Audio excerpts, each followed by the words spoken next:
আসসালামু আলাইকুম। কৃষিক্ষেত্রে এমন কিছু আবিষ্কার রয়েছে যা কৃষির চেহারা বদলে দিয়েছে। চলুন আজকে জেনে নেই এই সকল আবিষ্কার সমূহ যা চলে এসেছে আজকের আধুনিক যুগ পর্যন্ত। আমরা পেয়েছি এক অত্যাধুনিক কৃষি। আদিকালের কৃষি থেকে বর্তমান কৃষিতে আসতে প্রথমে যে ব্যবস্থাটার জন্য ব্যাপক উন্নয়ন সাধিত হয়েছিল তা হচ্ছে সেচ পদ্ধতি। প্রাচীন সম্প্রদায়গুলো সেচ ব্যবস্থার উন্নয়ন করে নিজেদের কৃষি নির্ভর জীবন গড়ে তুলেছিল।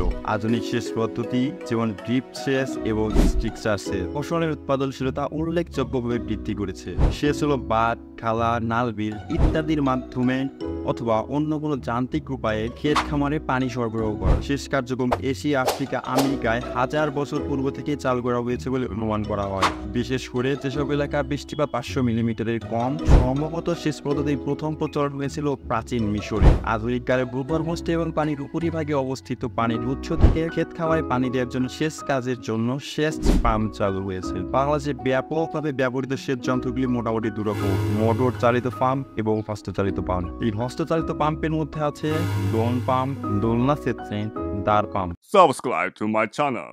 এরপরেই আসে সার ও পুষ্টির ব্যবহার। রাসায়নিক সার ও জৈব সার কৃষিতে বিপ্লব ঘটিয়েছে। এগুলো মাটিতে উর্বরতা বাড়িয়ে ফসলের উৎপাদনশীলতা বাড়াতে সাহায্য করে। সঠিক পুষ্টির মাধ্যমে আমাদের ফসল আরও সুস্থ ও সবল থাকে।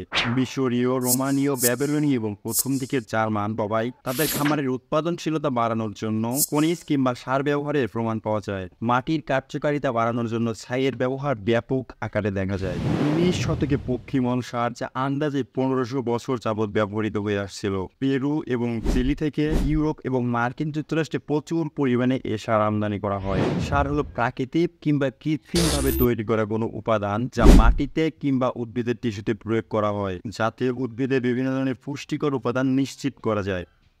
এবার আসি কীটনাশক ও আগাছানাশকের ব্যবহার নিয়ে।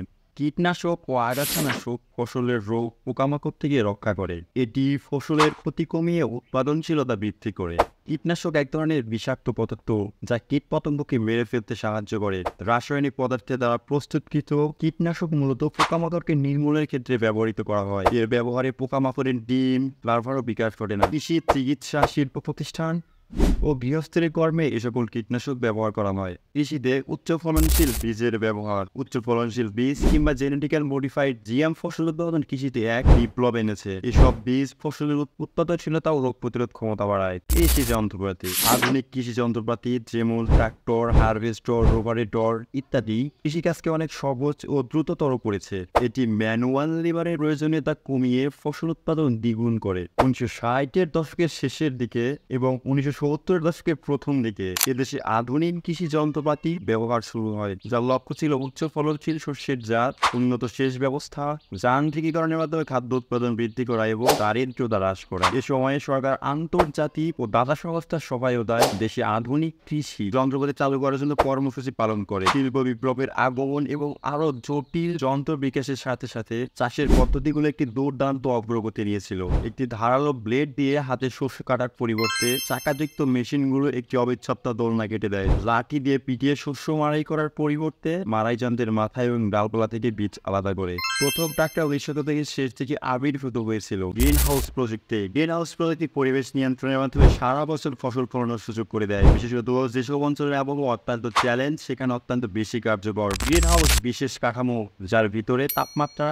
ও আর্দ্রতা নিয়ন্ত্রণে থাকে। গ্রিন হাউস অনমনীয় প্লাস্টিক, পলিথিন দিয়ে তৈরি। প্লাস্টিকের তন্তু বা কাচের প্যান যখন গ্রিন হাউসের ভিতরে সূর্যালোকের সংস্পর্শে আসে তখন তাপমাত্রা বৃদ্ধি পায়, যা ঠান্ডা আবহাওয়াতেও গাছপালা বৃদ্ধির জন্য একটি আশ্রয়যোগ্য আবাস প্রদান করে। Green house, glass house, hot house চাষের জন্য ব্যবহৃত বিল্ডিংগুলোকে বোঝাতে পরস্পর পরিবর্তনযোগ্যভাবে ব্যবহৃত হয়।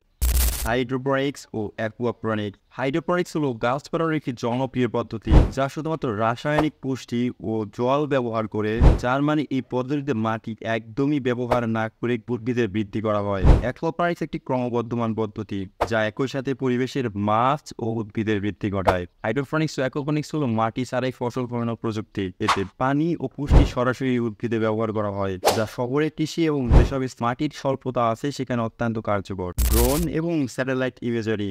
ড্রোন এবং স্যাটেলাইট ইমেজারি কৃষকদেরকে স্বল্প সময়ে নিজেদের ফসলের জমি ইমেজারি করার সুযোগ দেয় সঠিক তথ্য দিয়ে। এটি ফসলের স্বাস্থ্য এবং ফলন সম্পর্কে তথ্য সরবরাহ করে।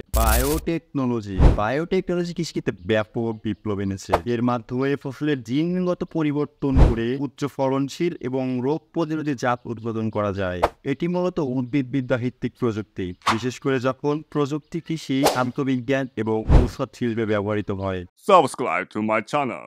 কৃষিক্ষেত্রে এইসব আবিষ্কার আমাদের খাদ্য নিরাপত্তা নিশ্চিত করতে এবং কৃষির উৎপাদনশীলতা বাড়াতে গুরুত্বপূর্ণ ভূমিকা রাখছে। এসব আবিষ্কারের ফলে আমরা একটি সমৃদ্ধ ও নিরাপদ ভবিষ্যতের দিকে এগিয়ে যাচ্ছি।